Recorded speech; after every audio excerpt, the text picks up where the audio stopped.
હવે એવું જાણવા મળ્યું છે કે ગુજરાતમાં 7 જુલાઈએ રથયાત્રા પૂરી થાય એ પછી મંત્રીમંડળની અંદર 6 નવા મંત્રીઓનો સમાવેશ કરી શકાય છે।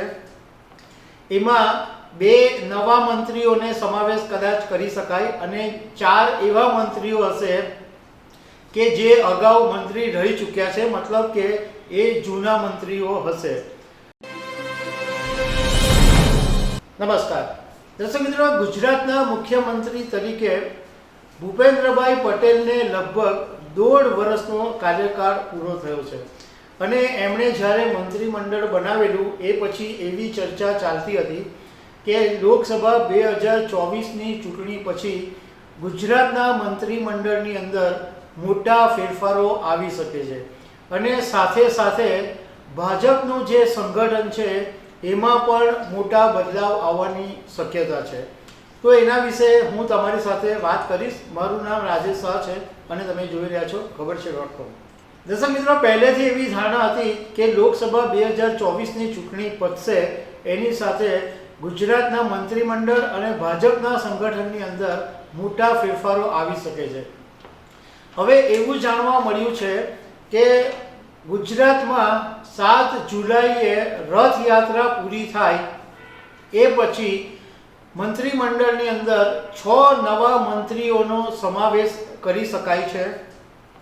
એમાં 2 નવા મંત્રીઓને સમાવેશ કદાચ કરી શકાય અને 4 એવા મંત્રીઓ હશે કે જે અગાઉ મંત્રી રહી ચૂક્યા છે, મતલબ કે એ જૂના મંત્રીઓ હશે।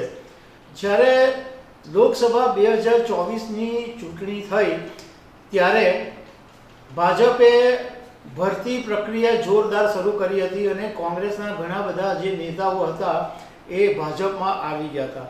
એમાં જે મોટું નામ હતું કોંગ્રેસના નેતામાં, એમાં અર્જુન મોઢવાડિયા અને સીજે ચાવડા સહિતના નેતાઓ હતા। તો એવું જાણવા મળ્યું છે કે આ વખતે ભૂપેન્દ્રભાઈ પટેલની સરકારમાં મંત્રીમંડળનું જે વિસ્તરણ થશે એમાં અર્જુન મોઢવાડિયા અને સીજે ચાવડાનું મંત્રીપદ તરીકેનું સ્થાન લગભગ નક્કી છે, એમને મંત્રીપદ આપવામાં આવી શકે છે।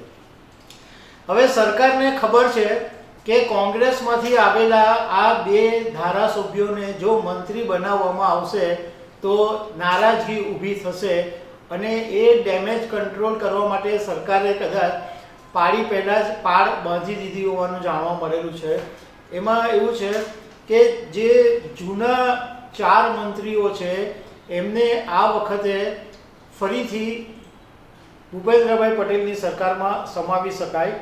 તો એની અંદર મધ્ય ગુજરાતમાંથી 2 નેતાઓને સમાવવામાં આવી શકે છે, સૌરાષ્ટ્રમાંથી 2 અને ઉત્તર ગુજરાતમાંથી 2 નેતાઓનો સમાવેશ કરવામાં આવી શકે છે। અત્યારે ભૂપેન્દ્રભાઈ પટેલનું જે મંત્રીમંડળ છે એમાં મધ્ય ગુજરાતના 4 છે, સૌરાષ્ટ્રના 5 છે, દક્ષિણ ગુજરાતના 5 છે અને ઉત્તર ગુજરાતના 3 છે। ગુજરાતમાં જ્યારે વિજય રૂપાણીની સરકાર હતી ત્યારે 24 મંત્રીઓ હતા અને ભૂપેન્દ્રભાઈ પટેલની સરકાર બની ત્યારે 17 મંત્રીઓ હતા। એટલે આ વખતે લગભગ 23 અથવા 24 મંત્રી હોઈ શકે છે। એટલે અત્યારે 17 છે તો 6 અથવા 7 એવી રીતના નવા મંત્રીઓને સ્થાન મળી શકે છે। હવે ભાજપ સંગઠનની વાત કરીએ તો સી.આર. પાટીલનો કાર્યકાળ પૂરો થયો અને સી.આર. પાટીલને કેબિનેટમાં સ્થાન મળ્યું એટલે અહીંયા ભાજપ પ્રદેશ પ્રમુખનું સ્થાન ખાલી પડેલું છે। આ ઉપરાંત ભાજપ સંગઠનમાં મોટા પાયે ફેરફારો આવી શકે। એમાં પ્રદેશ પ્રમુખ તરીકે ક્યાં ઓબીસી અથવા ક્ષત્રિય સમાજના કોઈ નેતાને સ્થાન મળી શકે। એમાં ઓબીસીમાં અત્યારે જગદીશ વિશ્વકર્માનું નામ ચાલી રહ્યું છે, એક મયંક નાયકનું નામ ચાલી રહ્યું છે અને એક પૂર્ણેશ મોદીનું નામ ચાલી રહ્યું છે જે ગુજરાત પ્રદેશ પ્રમુખ તરીકે બની શકે એમ છે। ભાજપ સંગઠનની અંદર મહામંત્રીઓ કે બીજા બધા જે ઉપપ્રમુખ છે એમાં પણ મોટો ફેરફાર આવી શકે છે, પરંતુ આપણે અત્યારે 7 જુલાઈ સુધી રાહ જોવી પડશે। કારણ કે અત્યારે અધિકારીઓ પણ બદલાઈ રહ્યા છે અને મંત્રીમંડળ પણ બદલાઈ રહ્યું છે, એટલે ગુજરાત સરકારની અંદર એક મોટો ફેરફાર આવી શકે છે. રાજકારણના જાણકારોનું કહેવું એમ છે કે અત્યાર સુધી ગુજરાત સરકારની એવી ઇમેજ હતી કે અધિકારીઓ જ સરકાર ચલાવે છે.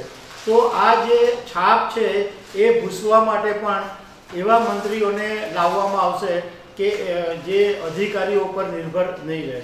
તો દર્શક મિત્રો, આવી અનેક વાતો સાથે અમે તમને મળતા રહીશું. Thank you very much.